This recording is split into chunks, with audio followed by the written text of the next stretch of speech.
UP के मुजफ्फरनगर में एक बेहद हैरान कर देने वाला मामला सामने आया, जहां परिवार की अनदेखी से नाराज एक बुजुर्ग ने अपने बेटे बेटियों से संपत्ति के साथ साथ अपने अंतिम संस्कार का हक भी छीन लिया।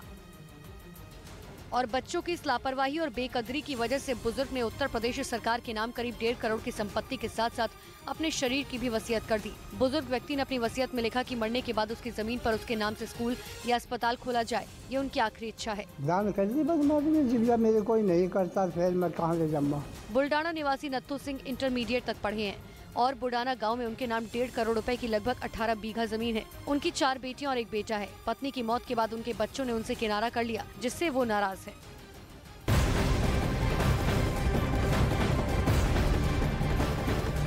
और इसी बीच एक बहुत बड़ी खबर आपको बता दें, उमेश पाल शूटआउट केस से जुड़ी इस वक्त की बड़ी खबर। प्रयागराज में एक और मुठभेड़ हुई है।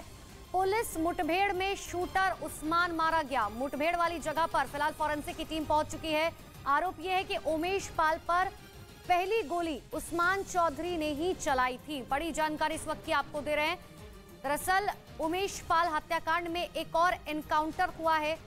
उस्मान चौधरी शख्स का नाम बताया जा रहा है। दरअसल ये वही बदमाश है जिसने उमेश पाल पर सबसे पहले गोली चलाई। क्राइम ब्रांच और उस्मान चौधरी की मुठभेड़ हुई और जिस दौरान उसे गोली लगी, अस्पताल में भर्ती कराया गया, लेकिन डॉक्टर्स ने मृत घोषित कर दिया। और फिलहाल फॉरेंसिक की टीम जो है वो मौके पर पहुंच चुकी है। अब तमाम तथ्य जुटाए जा रहे हैं। तो ये बड़ी जानकारी इस वक्त की आपको दे रहे हैं। ये दूसरा एनकाउंटर है उमेश पाल हत्याकांड से जुड़ा हुआ। आपको याद भी होगा, विधानसभा में सीएम योगी आदित्यनाथ ने सीधे तौर पर यह बात कही थी कि बदमाशों को बख्शा नहीं जाएगा। और 2 तस्वीरें आपको दिखा रहे हैं। उमेश पाल केस में ताबड़तोड़ एक्शन लगातार जारी है क्राइम ब्रांच की तरफ से। ये वो सीसीटीवी फुटेज जिस दिन उमेश पाल की दिन दहाड़े गोलियों से भूनकर हत्या कर दी गई थी। और दूसरी तस्वीर आपको दिखा रहे हैं, एनकाउंटर हुआ है और इसमें उस्मान चौधरी ये बदमाश बताया जा रहा है, जिसपे पहले भी कई मामले दर्ज हैं। कुख्यात बदमाश उत्तर प्रदेश का, और उसे ढेर कर दिया गया क्राइम ब्रांच की तरफ से। उमेश पाल केस में एक और ये बड़ा एनकाउंटर। अब 3 तस्वीरें आपको दिखा रहे हैं। 27 फरवरी को मुठभेड़ हुई। उमेश पाल केस में ये बड़ा एक्शन क्राइम ब्रांच की तरफ से किया गया है और प्रयागराज में एनकाउंटर।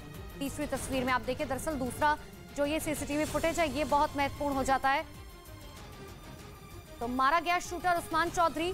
अब ऐसे में सबसे महत्वपूर्ण ये है कि कोर्ट के सामने क्राइम ब्रांच को ये बताना होगा कि आखिर किस तरह के सर्कमस्टांसेस उस वक्त बने कि एनकाउंटर हुआ। क्योंकि जो जानकारी अब तक है कि पहले गोली उस्मान चौधरी की तरफ से चलाई गई थी क्राइम ब्रांच के ऊपर, जिसकी जवाबी कार्रवाई में क्राइम ब्रांच की तरफ से भी गोली चलाई गई और इसी दौरान एनकाउंटर में उस्मान चौधरी मारा गया। उस्मान चौधरी एक बड़ा बदमाश, कुख्यात बदमाश, जिसकी तलाश काफी दिनों से की जा रही थी। इससे पहले भी कई वारदातों को अंजाम दे चुका है और 50,000 का ये इनामी बदमाश था, जिसे एनकाउंटर में ढेर कर दिया गया।